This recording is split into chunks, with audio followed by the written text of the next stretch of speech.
Hello and welcome to Urban Green, where we spotlight South Sound environmental efforts and showcase different ways to get involved in sustainable living practices. I'm your host, Stacey Ellifrit, and today we're coming to you from the Eastside Community Center. This winter edition starts with the Urban Learning segment, where we take a look at the ins and outs of the Residential Curbside Recycling Changes. Recently, Tacoma City Council approved changes to the Residential Curbside Recycling Program. These changes, known as the Recycle Reset, applies to community members living in single-family homes or duplexes. Changes to the program were necessary because of shifts in the global recycling industry. So in 2018, China introduced a new policy that severely restricted the kinds of materials that they would accept and the contamination levels that they would also accept. So the garbage in the recycling, they lowered it to 0.5%. So where we're at in the recycling industry right now, technology-wise, that's pretty much impossible for our markets right now. So what that means at a local level is recycling programs are becoming more expensive to maintain. In an attempt to address the issue of rising costs, the city went out to the community and asked how they would like to see the program continue. Of the 6,100 responses we got from residential customers, the vast majority of them wanted to see the program continue. To do this, we will be implementing a monthly surcharge for our residential customers for $2.82. Of that $2.82, $2.32 of it is going to go to covering the increased marketing, processing, and shipping of those materials to markets. The other 50 cents is going to go towards specifically education and outreach. Starting January 1st, these changes will be identified on residential customers' bills as Recycle Reset Surcharge. The surcharge will be waived for customers who participate in the Tacoma Public Utilities and Environmental Services Bill Payment Assistance Programs. Changes are also coming to curbside glass pickup. As part of the reset, we are changing our glass collection methodology. We will continue to recycle glass, but we're moving to a drop-off system as opposed to curbside collection at our single-family homes and duplexes. The system that we were collecting had a very low set-out rate. We were sending a lot of trucks out, 3 or 4 every day to go collect for about a 25% customer set-out rate. So it's creating a more efficient operation. These 5 glass drop-off sites will be located all around Tacoma and are planned to be set up in early 2020. Regular curbside glass pickup will continue until these locations are finalized. So these are going to be the items that we want in your curbside bin. As I mentioned before, your curbside recycling bin is really for your bread and butter recyclables, things that people already know are recyclable, like cardboard, paper, magazines, aluminum cans, tin cans, plastic bottles, plastic jugs, milk jugs, those kind of things. Those all go in your curbside bin. If you are confused about what goes in there though, then I would encourage you to use our What Goes Where feature at tacomarecycles.org or download the Recycle Coach app and use the What Goes Where feature there, and that'll give you that clarity that you're looking for. The Recycle Reset is maintaining residential curbside commingled recycling service with minor adjustments to the accepted curbside recycling list. So many items that we don't accept in our curbside recycling bin, we do accept at the Recycle Center, and lots of other stores have take-back programs, especially for things like batteries or also even plastic bags. Something like this. We used to accept plastic bags in our curbside bin, but we no longer will starting January 1st, 2020. We will continue to accept these at the Recycle Center. Along those lines, something that we used to accept was a paper bag full of shredded paper in the curbside bin. That also will be going away starting January 1st, 2020. This right here we accept at the Recycle Center. These clamshell containers, things that like berries come in. These cause problems for the processing facility because when they are collected and then compacted, they actually get crushed and they actually get flattened and many times get sorted with the paper, causing contamination and lowering the whole value of that entire bale. Another thing that's really fun, if you ever come down to the Recycle Center, we actually have our own styrofoam machine. So we collect styrofoam blocks at the Recycle Center and we actually process it on site. There are several items that are not accepted in the curbside bin and should be thrown in the garbage. One of those items would be like these milk cartons right here. The fact is that they are paper on the inside, but they have this thin plastic lining on them that make them very difficult for the paper mills to process. Another item that we get lots of questions about are coffee cups. Coffee cups are not recyclable for a lot of the same reason. Many of them have that thin plastic lining on them, And then the plastic itself can also, because of the size of the top, can jam up machinery. Another main thing that we don't want are these prescription bottles. They are plastic, but they are treated as hazardous waste because they had prescription pills in them, or prescription medication. Kind of single-use plastic items like these, like something that you might find some candy in, or those kind of things, are also not recyclable. They don't break down with plastic processing. Recycle Reset education and outreach will include explaining what exactly goes in the recycling bin, informing the community about these changes, and encouraging customers to participate as a community to reduce overall contamination in the recycling program. One of the most important things to remember is what you put in your curbside bin should be empty, clean, and dry. To find out more about the Recycle Reset and to test the What Goes Where feature, visit the Tacoma Recycle site. Up next, the Urban Tabletop segment will take us to Tibbetts at Fern Hill, where we see how to create and assemble a delicious Caprese Stack. Hello, my name is Sean Tibbetts. I am the owner of Tibbetts at Fern Hill, and today we are going to be making my Caprese Stack, my Adams Mushroom Caprese Stack. So we're going to go ahead and get started. Right now we're going to make a vinaigrette. First thing we're going to add is some apple cider. And we're just going to add that into our mixing bowl. And while that's going, we're going to go ahead and throw in our rosemary. It's a real easy recipe. You can make vinaigrettes at home. So we're adding just a little bit of granulated sugar here. We're going to speed this up just a little bit, just to get that sugar dissolved in that, and we're going to turn it back down. We're going to get some fresh lemons, and I'm going to zest fresh lemon into my vinaigrette. And as that's going, we'll add some Dijon to that. And this is just regular store-bought Dijon mustard, real simple. It's going to give it a lot of flavor there. And then we're going to start adding our little olive oil to this. And now it's going to emulsify. We got a slow pour going. And we're just going to speed it up just a little bit. Once that's done, and the consistency that we're looking for, we'll go ahead and add a little bit of salt and pepper. And then we're going to come over here. We're going to take that lemon we just zested. And what you want to do with the lemon seeds is there's two ways you can do it. You can pick them out and throw it away, or you can just put the lemon in your hand and let it drizzle down into there. And you just need a little bit of that. Then what we're going to do is we're going to add some more fresh basil.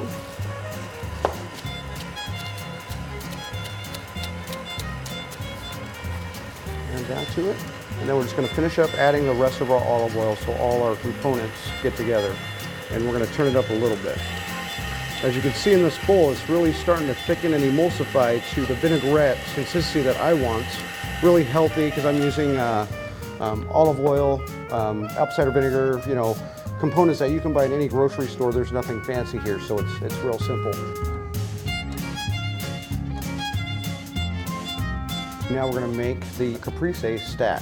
We're going to add 100% canola oil to our pan. Canola is a high heat oil, it won't burn. If you try to use olive oil, coconut oil, avocado oil, sometimes those oils burn because those fats can't handle high heat. So while that's going, I've got some mushrooms that I also source locally. These are Adams mushrooms, the mushroom guy out in the Key Peninsula, and we're just going to chop some up. So what I like to do is always source local. It's fun, you know, it helps the community back. And those were king boletes that I just chopped up. There's some shiitake I'm cutting up now. And while that's going, I'm going to add a little bit of brown sugar. We're just going to let those sear up nice and neat. So we'll let those sear up a little bit. And while that's going, so we're going to go ahead and do a little bit of basil chiffonade on this. So we'll take our fresh basil. Chiffonade is what we'll do is you just roll it up. It's just a term. Chop it up.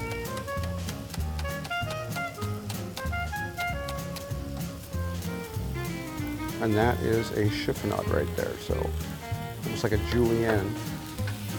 So our mushrooms are starting to get a little color on them, which I like, and I don't want to overcook them, and I don't want to cook them all the way down. So now we're going to add a little bit of our marsala cooking wine. And this might get a little bit of fire here in a second. And I'm going to add a little bit of my microgreens that I get from Filbert Acres, another local farm out there.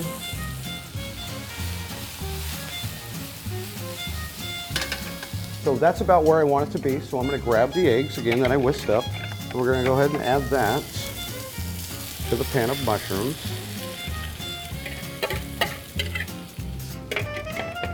I'm going to turn that down to a medium. As they're cooking through, we're going to just keep pressing back and forth on our eggs. We're going to form a shell. And you can do this as an omelet, you can do this as a scramble, you can add some more fun to it, potatoes, you can add meat to it. But this is just one of my fun breakfasts that I like to do. So we'll let that cook up a little bit more and then we'll give it a flip. It should be fun.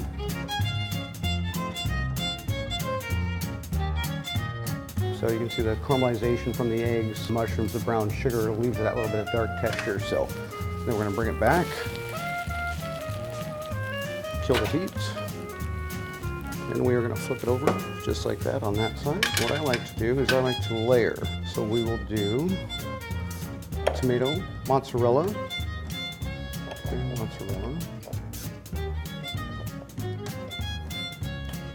then I like to fold it over and just try to keep everything intact, and then we're going to cut it in half. The next step is going to be stacking the mushroom stack. So what we'll do is we will take it nice and neat. I like height when I go out to eat and whatnot. I don't like flat food, but that's my preference. So I just like high food. You can see how much there is there, which is cool. So now what we're going to do is we're going to take our vinaigrette and we're just going to drizzle it over the top of that. Like that. We're going to take a little bit of lemon zest. We're going to go around the outside. Got some greens here because I like a lot of color on my plates. So, and you can decorate it any way you'd like when you do it. And then I like to take some fresh fruits. And then we're going to go ahead and add some, this is local honey. This is from Honey's Healthy Hive out of University Place, another small local business. And this is balsamic and black currant reduction, which I make in-house. A lot of people seem to enjoy that as well. Finish it off with this nice piece of basil. Just go on top. And I'm going to use this nice little colorful watermelon for that. With some microgreens. And then we'll do the basil chiffonade. And that is my stack.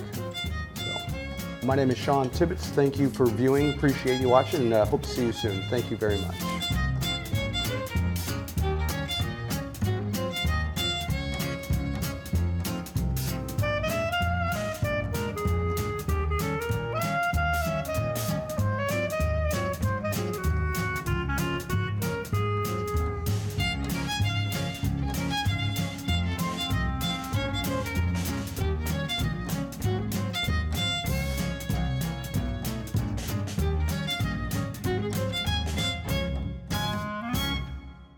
Stop by Tibbetts at Fern Hill to enjoy the seasonal menu made with fresh farm-to-table ingredients.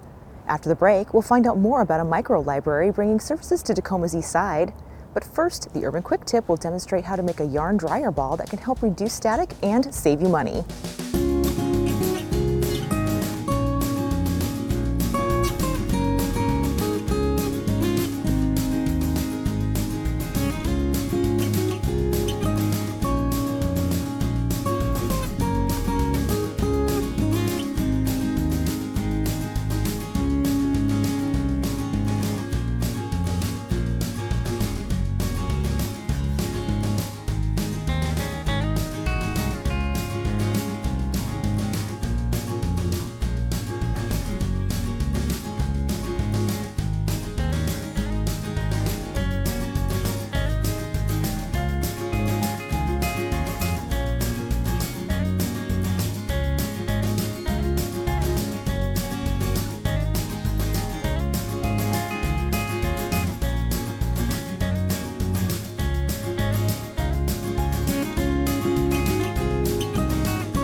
Welcome back. Now, we're going to learn more about the recent addition of an innovative microlibrary right here at the Eastside Community Center. A new service is available where the community can connect with programs and materials from the Tacoma Public Library. Many partnerships came together to bring an innovative microlibrary to the Eastside Community Center. This is a really incredible partnership. We get to merge Tacoma Public Library materials and programs with Metro Parks Tacoma, which has this incredible facility here, the Eastside Community Center. It already has so many amenities that are attracting members of the community. And so adding our microlibrary here to the community center is just a really big benefit for everybody involved. This project is the first microlibrary in Western Washington and helps increase the library's service hours by 112 per week. The Eastside Microlibrary is a kiosk that has 500 materials ranging from books, DVDs, and museum passes that you can check out with your Tacoma Public Library card. This innovative space is much more than a self-serve kiosk. It also will offer year-round programs through an outreach librarian. So right now we have the story time on Fridays at 10:30. It's for the family, so babies, toddlers, whoever wants to come can attend those. We are currently working on developing programs for other ages. Being located next to First Creek Middle School, as well as the Boys and Girls Club inside the community center, the microlibrary is positioned for easy access to patrons of all ages. So if you have a Tacoma Public Library card, or if you're a Tacoma Public School student, you can use your student ID to use the microlibrary. You just hit start and you can start going through the catalog, finding things that interest you. You scan your card to check something out, and there's a robot arm in there that'll send it out to you. You just take it. If there's something that you've checked out from the microlibrary, you can return that into the microlibrary. If you have things that you've checked out from other branches, we have a drop box outside that you can return those things to. Even with extended services and easier access, there are additional benefits this project adds in the connections that it's creating. The most exciting thing for me is to be able to talk to people who come into the East Side or people who want to use the microlibrary. I had a conversation with a First Creek student for about 20 minutes about the different things that are in the microlibrary that interested him, and it's just really exciting for me to be able to talk to people and meet them in their community.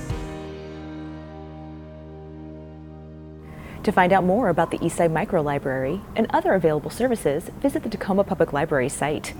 Coming up next is the Urban How-To. This do-it-yourself segment will demonstrate proper tree pruning tips.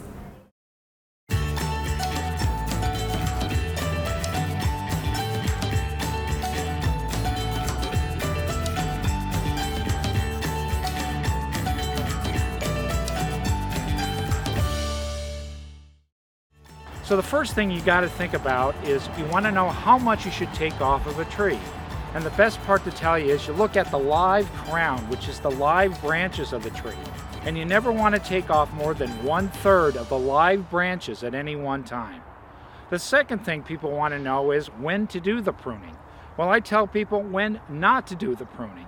And the time not to do the pruning is when the buds are just starting to break and the leaves are starting to come out. The bark is very tender and it rips and tears very easily. So we don't want to do it during that time. So for us here in the Northwest, generally you want to stop about the 1st of April and then you can restart around June 1st. The other thing to understand about trees is they don't heal when they're injured. So if we're pruning a branch off of a tree, we're actually injuring that tree. And it doesn't regenerate new tissue like if I cut my hand. What it does is it seals around the injury. So what you'll see is you'll see the callus wood growing around that injury. And our effort is to do everything we can to protect this area. It's called the branch collar. And the branch collar is that area just under the side of the tree that has this cambial woodial growth that will actually help the tree seal very quickly. And then the next part is how to do it. So the first thing you got to keep in mind is safety, okay? You need to wear a pair of good sturdy gloves and glasses that'll help protect your eyes. There's sawdust that flies and it does get in your eyes, so the whole idea is to be safe. So the first thing I'm going to do obviously is get my gloves on here and make sure I'm safe. And I'm going to take this branch off, and we've decided to take this branch off mainly because of the weight and it's having a clearance issue over the sidewalk here at the Enviro House.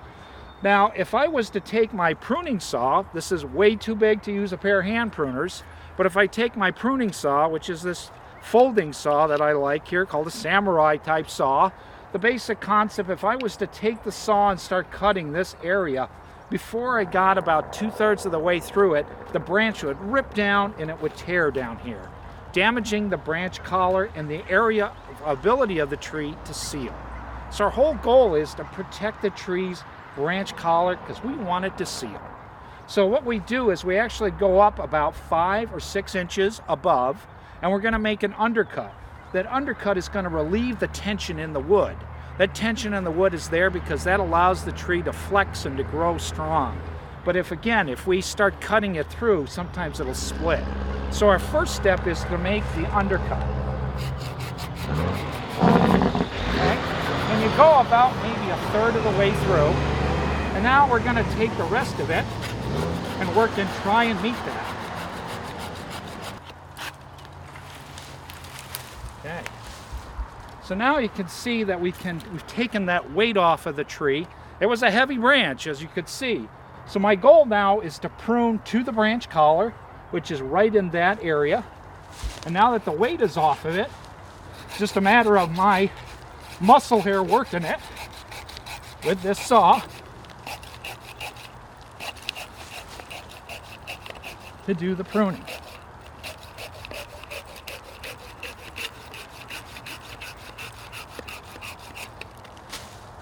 And you can see now we have a nice smooth cut. We've protected the branch collar, and that will allow the tree to seal around that injury. So now carefully you put your tools away, and now we're going to go take a look over here at the tools that you can use to prune a tree.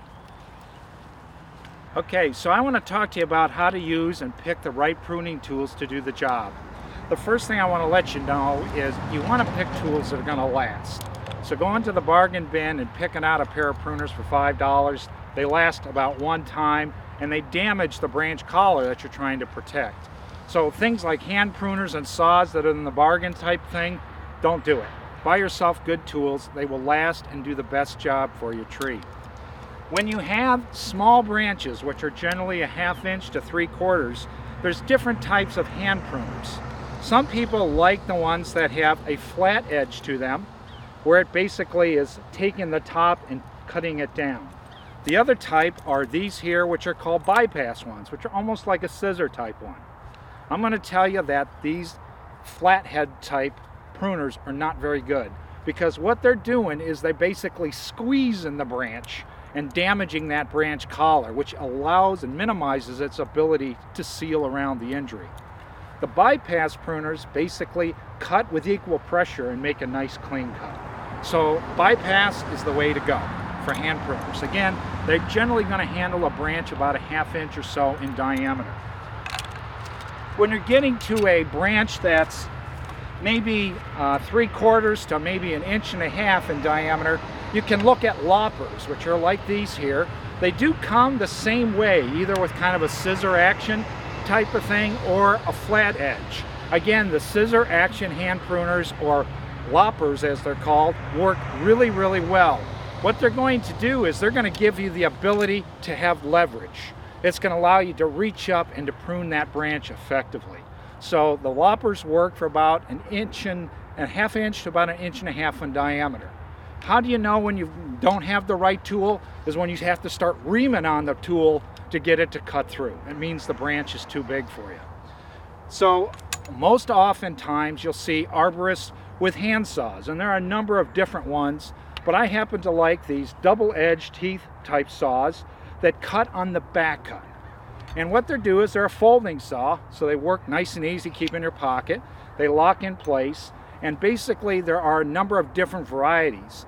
These will work for about maybe 1.5 to 2.5 inches.